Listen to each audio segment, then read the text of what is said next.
I don't know how one could be more anti-Christ than sharing with you a prophecy that was claimed to justify the creation of a Jesus Christ, when it in fact shows that there was no such individual. And that the one making the prophecy that is now available for us in Daniel 9, 26 and 27, or 25 and 26, I suppose it is, was none other than Gabriel. And contrary to what is claimed foolishly in the Christian New Testament, Gabriel is not an angel. The text, even in Daniel, says that he's a man. And Gabriel means strong and courageous, capable man of God. A Gabor is a man. Read your Hebrew. It's not complicated. So the Christian New Testament lied when it said that Gabriel informed Mary that she was going to have a baby boy. No, that did not happen. And the boy that was born to us, the son who was given to us, is Dode. Read Isaiah 9 in context. It even says it's Dode. And Miriam just so happens to be the nastiest name in all of Hebrew. It means contentious and rebellious. She was the one who, as Moshe's sister, was struck by leprosy because she did exactly what the authors of the Christian New Testament did. Claimed that they spoke for God when they were not authorized to do so. And as Gabriel, there is only one man that Yahweh associates repetitively the concept of Gabor. And that is his beloved son, our king, the actual Messiah, Dode. And so with this realization that is undeniable, we have the Messiah speaking about his arrival as the Messiah, and the Messiah is Dode, negating any possibility of there being a Jesus Christ. How's that for anti-Christ? And then on top of all of that, Dode validated the realization that what he was saying was prophetic, because he provided the exact date in 555 BCE when he was visiting with Daniel to record this prophecy, when he would return in his second of three lives to fulfill Chag Matzah, providing that date is April 9th, 33 CE, which is the concluding date of Chag Matzah. And that alone, it not only validates the prophecy, but even more than that. It tells you that he was there to fulfill Chag Matzah, something the Christians don't even acknowledge. They had their mythical God-man taking a nap in the tomb on the Saturday when the Shabbat was devoted to the most difficult work of all, carrying our guilt and depositing it in Sheol, which is something that David not only did, but told us about.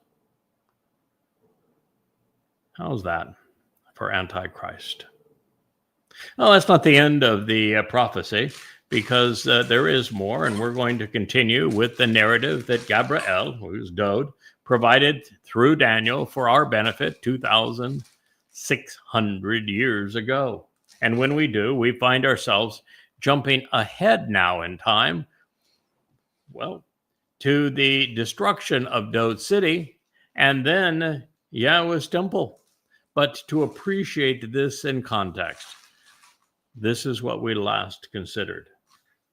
Therefore, know, being aware of Yada, recognizing so as to gain the insights to think about and understand that from the going forth of the word to return and restore, rebuilding Jerusalem until the restoring testimony and eternal witness of the Son of the Sovereign, who is conspicuously making this known and who is providing the leadership and counsel of the Messiah, the anointed Messiah, the Masiach.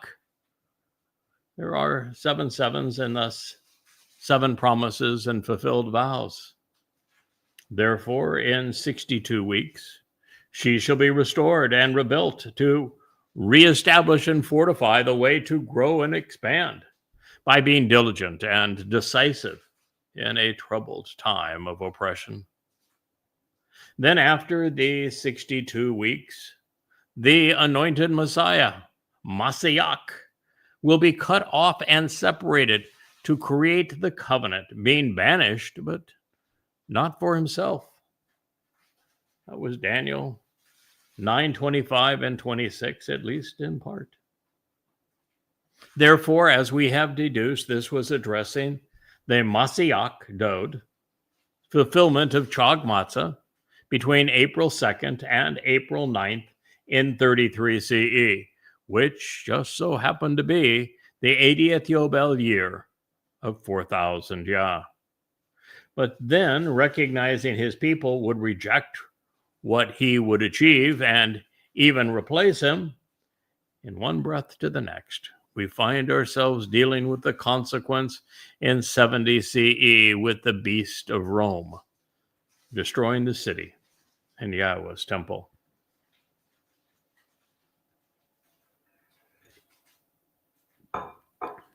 Then the city, Ha'ir, the largest population center of the set-apart people, and the sanctuary, those who are separated and distinct, uncommon and devoted, and therefore not religious, in the most set-apart place, and therefore in Jerusalem, will be corrupted. They're going to be ravaged. They'll be destroyed. They're going to be ruined and rendered useless, annihilated, and razed. Hiphil imperfect, third person, masculine, singular. As a matter of history, we know that the Ebonim were the ones who both recognized Dode and documented what he said at this time, providing us with the Sermon on the Mount and the Olivet Discourse, although they're wrongly attributed to the mythical Jesus when they were both spoken by Dode. Unfortunately, for telling us the truth, they were hunted down and killed by the rabbis who were haunted by their message and by the emerging devotees also of Paul. And with the inhabitants of Jerusalem rejecting the city's founder and favorite son, God's son, Dode, Yahweh would abandon them, leaving them to be mauled by the beast of Rome and then the Roman Catholic Church. There was no longer any connection to the temple, the city, or the people. They were now irritating and counterproductive, and so the people were ravaged and the temple was destroyed exactly as Gabriel Dode had foretold. Fortunately, this deplorable state of affairs will change, even though to witness this transformation, we must leap ahead 40 Yobel rather than just 40 years. And Dode was aware that his father would empower the aforementioned Yada, known here as Makael, the one who is right about God, to make a difference. People of the extended family, of the one who will come and then return, is the son of the sovereign and prince of the king, who is conspicuously making this known and who is providing the leadership and counsel. Neged, of the one who has officially attained the status of being properly appointed and who has expounded upon, announced, and proclaimed this message. And he, in the end, at the far limits of time, he will be hacked to death. He's going to be cut into pieces. He will complete his purpose by being chopped up. It is from Katzatz, hewn into pieces in an overwhelming manner, and along with a torrent of water to purge and to wash away. Shetef. During this intense outpouring that will be inundating, scouring, rinsing, while also engulfing and sweeping away from shut off to rinse and wash, as the restoring witness delivering the eternal testimony at the conclusion of this period by being cut down and hacked to pieces. Cuts. These battle lines have been drawn, the war is determined, and the fight is decreed. This crushing conflict and struggle against the adversary is decided upon, and it is assured, such that it is devastating and desolating. It's appalling and horrifying. This is the conclusion of my means to decide, Daniel 9:26, and I can assure you that you've never heard it presented this way previously. It is always assumed that the first Neged is the Messiah when it cannot be, because of the fact that he's not a prince. And he's king. And the second one is thought to be the Antichrist fellow that is in opposition to the Messiah, but that would be awkward since it's used, therefore, to speak of two different people, one sentence to the next, inside of the same verse. Pretty awkward, huh? And it doesn't allow us to render the rest of the words as they are actually defined. Now, to get to the position where you can translate this accurately and convey it through its correct intent requires a level of study that is beyond what anyone else has attempted. To do this, to be completely focused on the Torah wa Nabi for 24 years, 7 days a week, 10, 12, 14 hours a day. Looking at the oldest extant manuscripts, stripping every word of its diacritical markings so that the truth could be known. And even then, with the aid of the seven spirits of Yahweh, to deduce what I have just shared with you. Now, I understand that this rendering is completely different than what religious publications have promoted, but what they have projected just isn't rational. They would have you believe that the Neged, son of the sovereign and prince of the king, who is conspicuously making this known as Yada, is the Mashiach in one breath, but then represents the Antichrist in the next. That simply isn't reasonable. And you know it. You just don't want to deal with it if you're religious. Therefore, after telling his people that he would be cut off from the living to enable the covenant in 33 CE, Dode is revealing that the consequence of his people rejecting what he would accomplish and counterfeiting him would be that within 40 years, they would be cut down and the temple torn down. This prognostication was nearly as profound as acknowledging and then dating the fulfillment of Chag Matzah, because it was done 600 years in advance. It was then, after discussing the events of the first century CE, that Dode took us 40 Yobel ahead in time. To win the people of the Neged, the son of the sovereign, who would be greeted by the Neged, prince of the king, with Neged serving to identify Gabriel Dode and Mikael Yada. We are both prolific and Neged, making all of this known through our counsel by expounding on this announcement. In fact, you'll see both of us throughout this prophetic revelation. While both will Bo arrive and return, Ketz in the end, it is only Ad, the restoring witness, who will be Ketz, who will be hacked to death at this time. Yada will serve as the Adama Parah, the bloody red man of the earth, this productive bull, by fulfilling Yom Teruah, the day of the herald.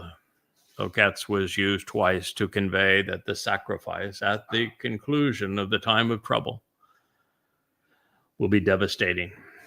He will be cut up, while Dode, by comparison, was simply cut off.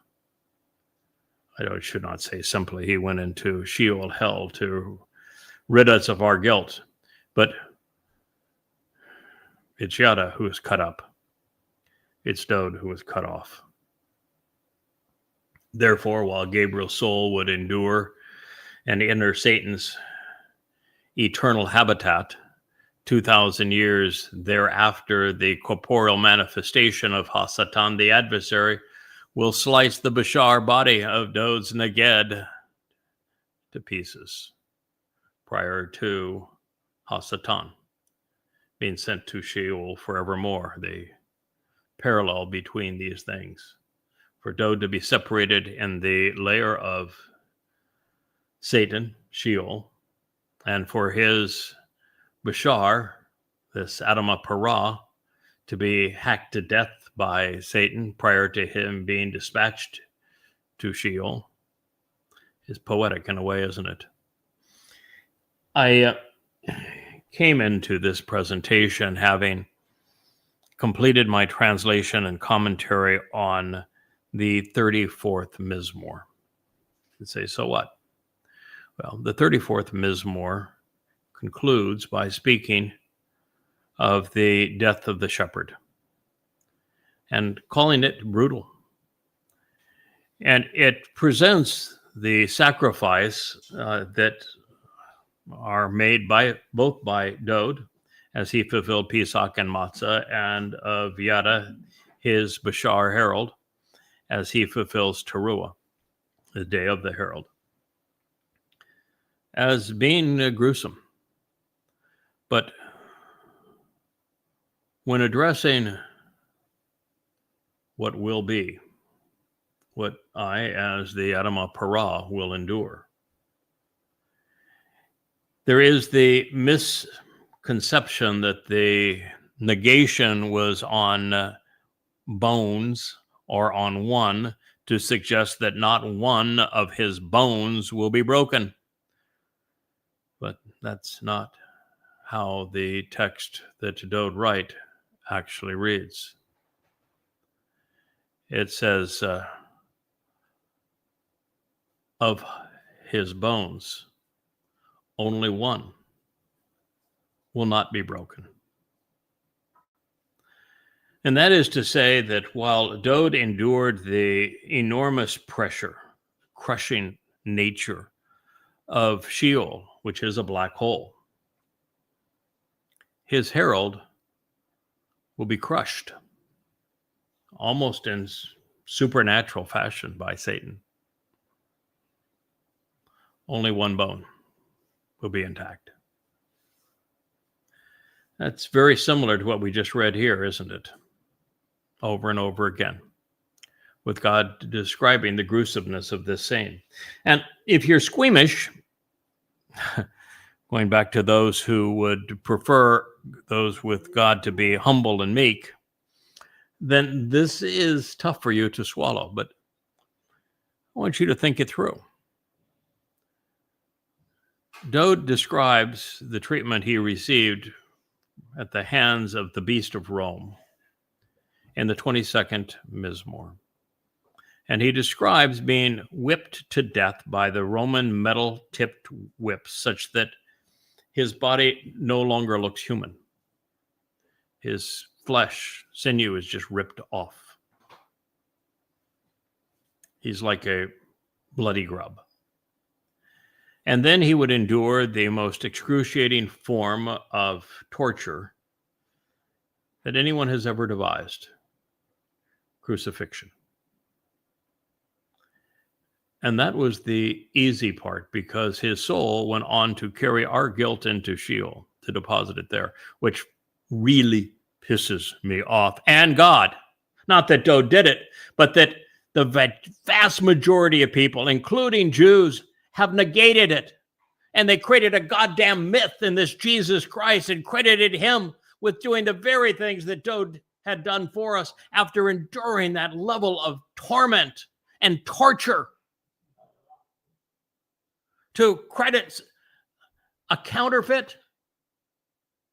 If you're a Christian, you should be ashamed of yourselves to have done that to God, to have done that to his beloved Son. It is repulsive. You're even so disgusting that you turned your God into a man. And even worse than that, you claim that men can kill your God. And as if you can't think, you have the solution being bodily resurrection, not knowing that the body is worthless. And every aspect of your religion is nothing but a complete and utter fraud, and it's a fraud over this. But I digress. What Dowd endured was horrific. And Yada, as the restoring witness, as this Neged, must endure something that is similar. And it will be gruesome. Why? To get your attention. So that you know that the guilt that was removed from you, your religious stench, the stain of your religiosity, comes at a great cost. And that an enormous penalty was paid to remove it from you. You need to know the price that was paid and that will be paid. And this is all very personal, because Dowd is my king, and I'm the one who endures that final torment.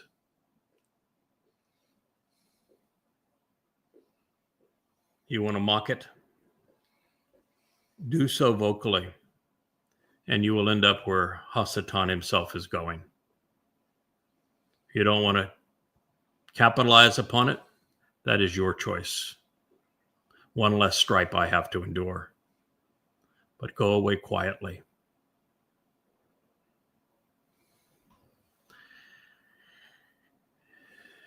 It's going to be gruesome, because it has to garner the remnant's attention. It is the Adamah Parah. This is the remedy for the adulterous woman. This is the purpose of the Torah's narrative about the bull, and the role that a man cast as a bull will play in the last days.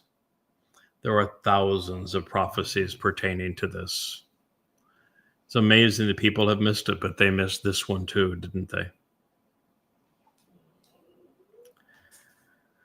Well, for everyone, actually, this is good news, even for the one that endures it, because he is somebody who is, by necessity, has to have camaraderie with the king. And when you realize that the king has earned our respect by enduring crucifixion on Pesach and going into hell on Matzah, it takes a lot to stand in his company. And that is precisely what this Bashar Herald must do. And he must also earn the people's respect, because under Dowd, he will guide them. He is Dowd's official. He is the lesser luminary to the greater luminary, just as the moon reflects the sun's light. So it is good news. It is germane to Dowd's story as our Savior in 33 CE, transpiring as it will again in 2033, when his herald will endure this. It is the result of stetef, an overpowering torrent of water that will be released beneath the sacrifice of the parah, the bull, who has served as the ad restoring witness. That mortal remnant of Yisrael will be stefesh, purged of their religious guilt. I am very far behind in this program now, sharing with you what I have learned in my translations over the last month. And I bring this to your attention because I was attacked by members of the Mother Goddess cult based upon two things. One is this myth that God wants people to be timid and humble in his presence as opposed to bold, which is his preference. And that the Torah should be disregarded when it says in the 12th chapter of Devarim that you can eat whatever you want. And so I went back to that passage, turned out to be a prophecy, spoke out against the mother goddesses, which I've shared with you previously. But it goes on much further than that, as it talks about the collaboration between the ram and the bull on this day and what we will accomplish together. But in specifics, by having this body of the bull, he's a man in the guise of a bull in the sense of the bull is symbolic, the man is real. Being lacerated in this way, what you can be assured of is there'll be copious amounts of blood.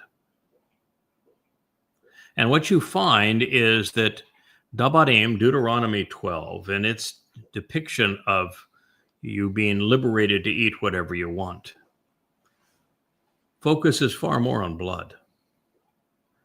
And why we should not drink it because of the symbol that it represents when it is soaked into the very earth of the Temple Mount and on the altar that God will have provided for this sacrifice.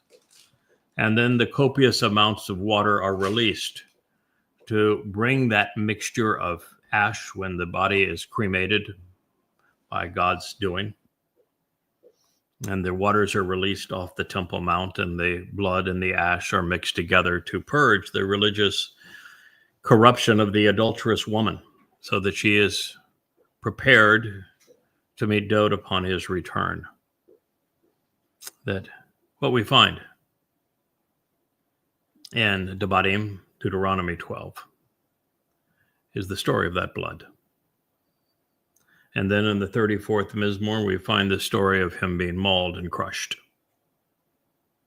And of course, this all makes it possible for the blood of the bull to be available for Dowd to anoint the mercy seat of the Ark of the Covenant on Kippurim 10 days later.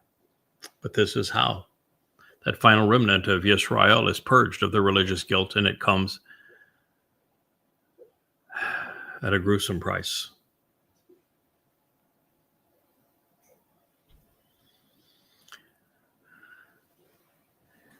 The guilt will be washed away, and as a result, the adulterous woman that has been the religious whore of Israel will be prepared for her betrothal to her returning king.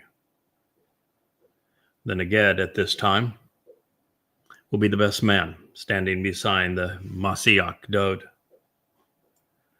Well, now that Gabriel has explained the who, the where, the when, the why, and all of the insights has been provided regarding the fulfillment of Chagmatzin 33 CE to deliver the benefits of the covenant, and has explained the means that the restoring witness will use to facilitate the return of his people in purging the final remnant of their religiosity prior to Dowd's arrival. And this being the conclusion of the time of troubles, Dowd directs our attention to the commencement of these events on or before Shavuot of 2027, The Torahless one will do to Israel what he will do to the Adamah Parah, dissecting the nation to make it indefensible. I actually think that this will occur on or before the Shabuah in 2026, which would be May 22nd, and that on the Shabuah in 2027, which is June 11th, we will experience the harvest. And therefore, he, as an exceedingly influential person, will vault himself into prominence by arrogantly confirming and opposing Gabar. He will strengthen and empower, then triumph by imposing a self-aggrandizing and overbearing treaty, a covenant, an agreement, an arrangement, a bereth, an international contractual compact and binding pledge with a great many, including plenty of rabbis, Allah ha-rabim, the preponderance of people, especially the elitists, for 1 week, based upon a single promise during a particular Shabuah. Daniel 9:27 in part.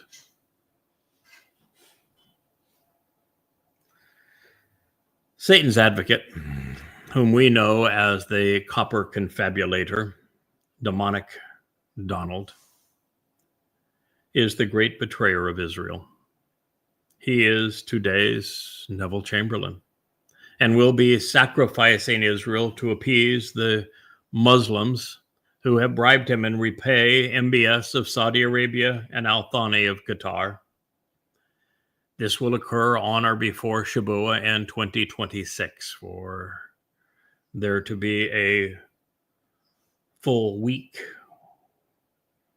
of years prior to the resolution in advance of Shabuah on the 11th of June 2027. So we're speaking of the Shabuah on the 22nd of May 2026. It is the Shabuah on the 11th of June in 2027 that coincides with the 2,300-day period that corresponds with the time of Israel's troubles, the worst of them. This is an interesting conundrum that I want to mention, but not to resolve, because I think these options were intended. We should be prepared for the dismemberment of Israel as soon as Shabuah in 2026, May 22nd, and no later than Shabuah in 2027 on the 11th of June. We should work such that if the Shabuah harvest, the Katsir, occurs on May 22nd next year, we will have done all we could to make it as productive as possible, while also prepared to capitalize on the extension of time if it is afforded to us, which I think it will be. If the harvest occurs on the 22nd of May, 2026, Israel will have already been dissected, and the 2,300-day warning will apply to the carnage of Al-Aqsa Flood 2.0, beginning in June on the following Shabuah. This way, it's a full 7 years of grief during the time of trouble and 2,300 days of Holocaust conditions. And under these situations, the Katsir for the covenant family could transpire on either date, but I'd rather continue to address the possibilities accompanying the earlier time frame while setting expectations on the Shabbat of 11 June 2027, because no one is disappointed if we are taken home earlier than expected, but many would lose their confidence if shaken. If it did not happen and they did not reach this potential as of May 22nd, 2026. So this prognostication regarding the divestiture of Israel for an Islamic state was originally presented in Yeshaya, Isaiah, in the 17th chapter. Isaiah was revealed right around 725 BCE, and this discussion between Gabriel Dode and Daniel was in 555 BCE. So you can see one preceded the other. In Isaiah, the timing of the divestiture of Israel and the land was coterminous with Shabuah. And then in the 18th chapter, we're afforded over 70 indications that the nation and individual responsible for the betrayal of Israel will be America and Donald Trump. The characteristics collectively were far more than sufficient to demonstrate that the perpetrator imposing the treaty that initiates Israel's great suffering is no other than the President of the United States, Donald J. Trump, which explains why he is acting so devilishly. That's why he has such a difficult time with his perverted sexuality, why he is so dishonest, why he's so mean-spirited. Well, he is a confabulator. He's demon-possessed. And it's obvious. And the prophets forewarned us about this. Well, we have discovered here in Daniel that this warmongering egomaniac in pursuit of his Nobel Peace Prize will have 10 political cohorts championing Israel's demise. We have always known that when it comes down to a vote in the United Nations, fewer than 10 of nearly 200 nations will support Israel. When given the opportunity to stand with Israel against the onslaught of Islamic terror and Marxist propaganda, 90% are going to make the wrong call.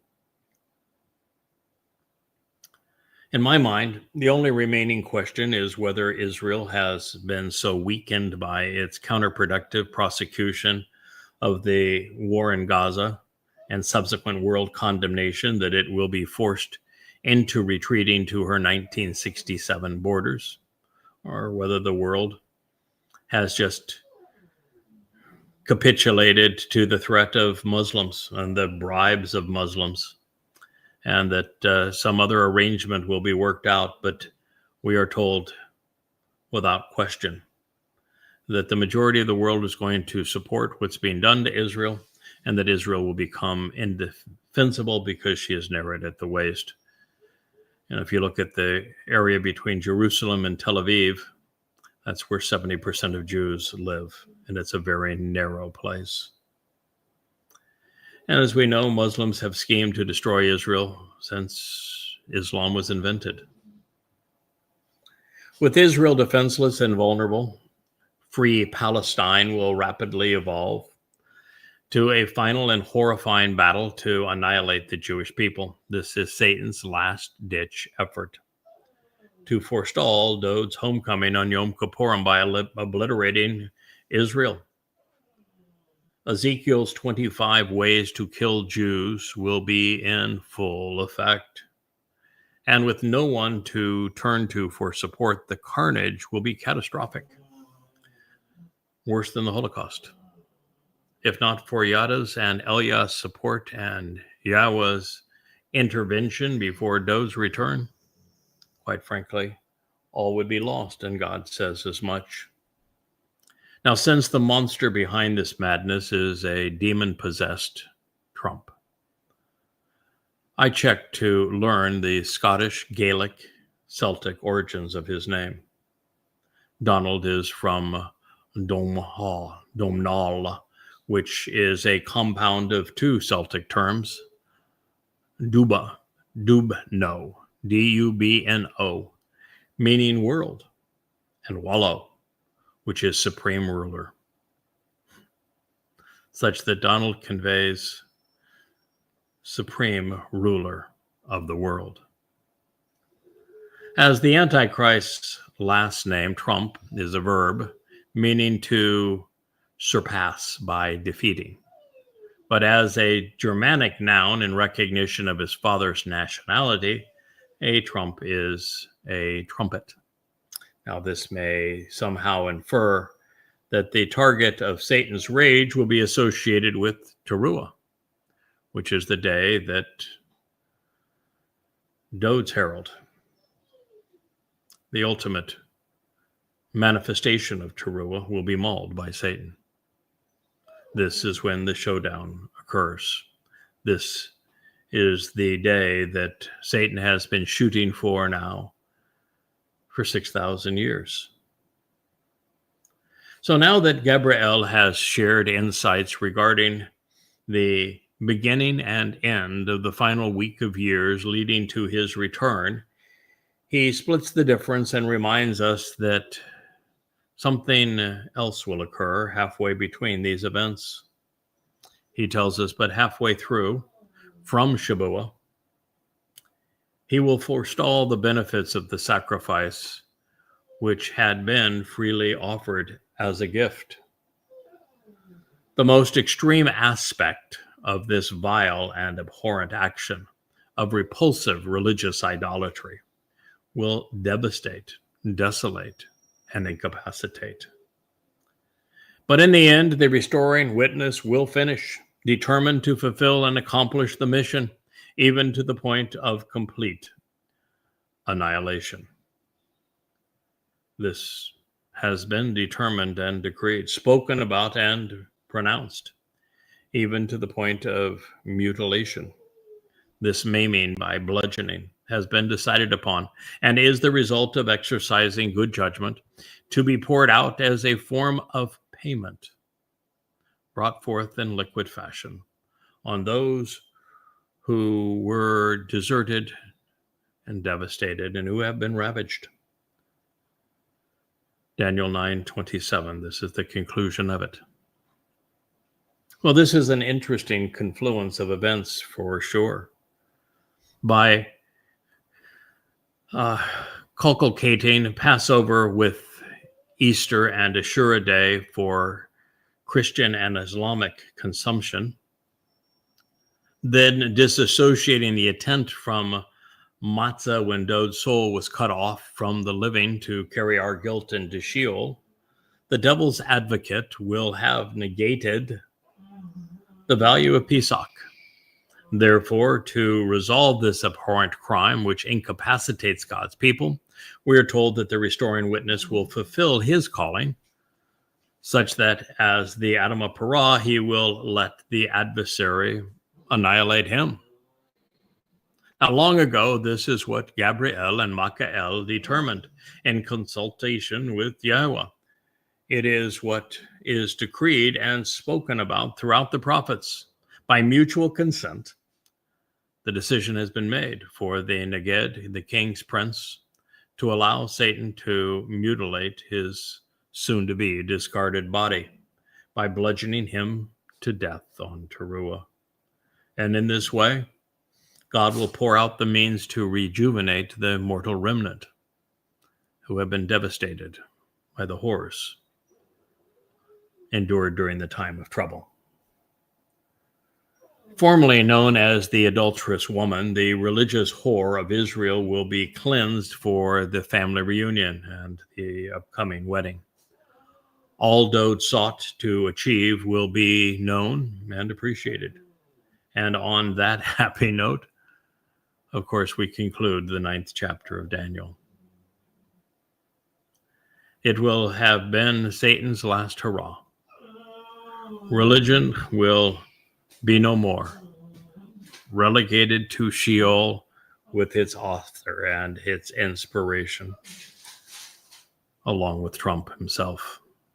As we have discovered when reviewing the adversary's playbook and Ezekiel, for Satan to have prevailed in this quest to rise above Dode and Yisrael, he must negate what our Messiah and King have achieved, because they forestall his return.